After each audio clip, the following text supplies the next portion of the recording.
Now, Stormwatch 12 weather with meteorologist Josh Culbreth. Welcome back to Newswatch 12 this morning. We have quite a bit of dense fog this morning in portions of Klamath County, so please take it slow, in particular around Kingsley Field as visibility is being reduced down to 1/4 of a statute mile. Use the low beams, all that stuff that I always tell you as it pertains to fog. As it pertains to temperatures, you got to bundle up this morning, especially to the east of the Cascades where we're tracking temperatures in the 20s, and you might have a little bit of ice on the exterior of your windshield this morning in addition to that.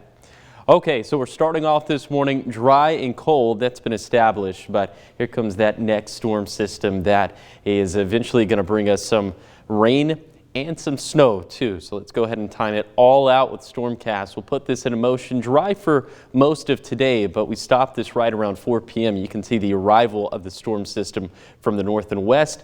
That'll spread inland throughout the rest of this evening and into the overnight hours. And snow levels are going to descend tonight and for much of the day tomorrow. We'll take a look at snow levels here in a second, but coverage of rainfall is maybe just going to start to thin out a little bit as we go throughout the day tomorrow, but it's still going to be a pretty wet and wintry day for some of us.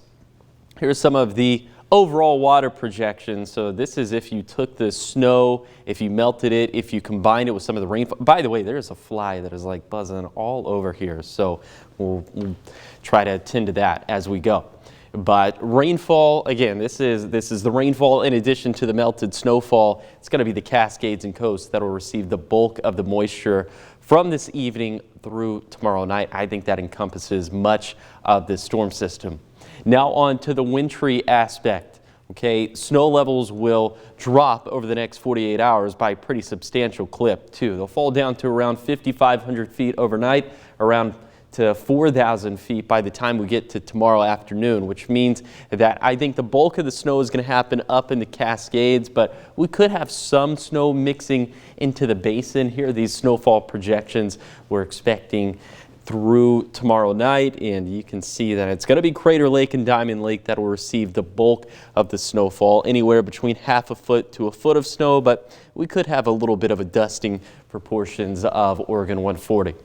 So for today, we'll have increasing moisture, increasing clouds. It's going to be a little bit cooler. It's going to be pretty blustery too, with winds gusting out of the west and northwest, upwards of 25 to 45 miles per hour, with the fastest wind gusts being up in the Cascades. Then for tonight, those winds will continue, especially up in the Cascades and on the east side. Late tonight, and then into tomorrow, that's looking like the most active stretch of weather over the next 7 days. After that, much drier, trending much cooler too.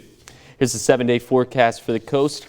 We'll see a pretty active stretch of weather through Saturday, looking much drier come time for Sunday and Monday. Then for Siskiyou County, showers likely for tomorrow, so late tonight into tomorrow. The rest of the week looking drier. We are tracking another storm system for the Friday to Saturday time frame, but that one's starting to trend a little bit drier. Snow levels are looking pretty low on it though, between 2,500 to 4,500 feet. So we'll track that. It's not looking as impactful as this storm system though, that'll bring likely rain chances to the valley late tonight into tomorrow.